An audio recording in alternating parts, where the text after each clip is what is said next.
মিরপুরে প্রথম ওয়ানডেতে ফিল্ডিংয়ে নেমে শুরুতে উইকেট নিতে ব্যর্থ ছিল বাংলাদেশ। সাহেবজাদা ফারহান ও মাজ সাদাকাত ৪১ রানের জুটি করেন। দশম ওভারে ব্রেক থ্রু পায় টাইগাররা। ওয়ানডে অভিষেকে নামা সাহেবজাদা ফারহান ৩৮ বলে ২৭ রানে আউট। নাহিদ রানার উইকেট শিকার। ১০ ওভার শেষে পাকিস্তানের সংগ্রহ ১ উইকেটে ৪১ রান। আন্তর্জাতিক ক্রিকেটে অভিষেক হওয়া শামিল হোসাইন ও মাজ সাদাকাতকেও বিদায় করেন নাহিদ রানা। শামিল করেন ৭ বলে ৪ রান আর মাজ সাদাকাত করেন ২৮ বলে ১৮ রান। টানা চতুর্থ ওভারে উইকেট তুলে নিলেন নাহিদ রানা। রাওয়ালপিন্ডি টেস্ট থেকেই যেন পাকিস্তানের ব্যাটিংয়ে ভয় ধরিয়ে দিলেন এই পেসার। মোহাম্মদ রিজওয়ান ২০ বলে ১০ রানে আউট।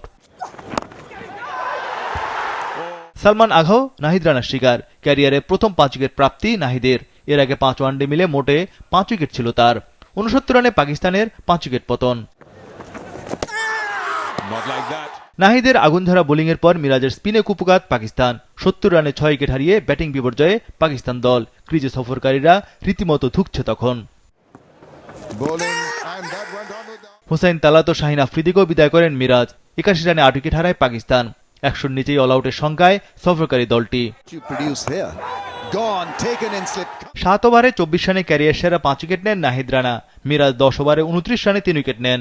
বাকি ২টি উইকেট নেন তাসকিন ও মুস্তাফিজ। ফাহিম আশরাফের ৩৭ রানে ১০০ রান পার করে পাকিস্তান। ৩০ ওভার ৪ বলে ১১৪ রানে গুটিয়ে যায় তাদের ইনিংস। বাংলাদেশের বিপক্ষে ওয়ানডেতে এটাই পাকিস্তানের সর্বনিম্ন সংগ্রহ। Presenting Walton Crystal Series. Switch to premium. Switch to Crystal. ১১৫ রানের সহজ টার্গেটে নেমে মারমুখী ব্যাটিং শুরু টাইগারদের।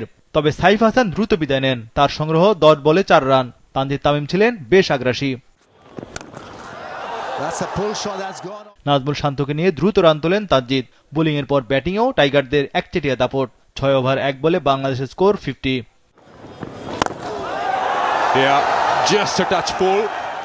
টার্গেটটা টাইগারদের টি-২০-র মতো। ব্যাটিংটাও টি-২০ মেয়াদে করতে থাকেন তানজিদ তামিম। শান্তকে নিয়ে ৩৮ বলে ৫০ রানের জুটি করেন টাইগার ওপেনার। ১০ ওভারে টাইগারদের সংগ্রহ ১ উইকেটে ৮১ রান। ৩২ বলে ৫০ তোলেন তানজিদ তামিম। ক্যারিয়ারে এটি তার পঞ্চম ওয়ানডে ৫০। ১২ ওভার ৩ বলে দলীয় স্কোর ১৭ রান।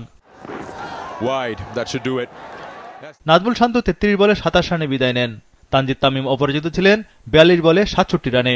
এতে ২০৯ বল হাতে রেখে ৮ উইকেটে জিতল টাইগাররা।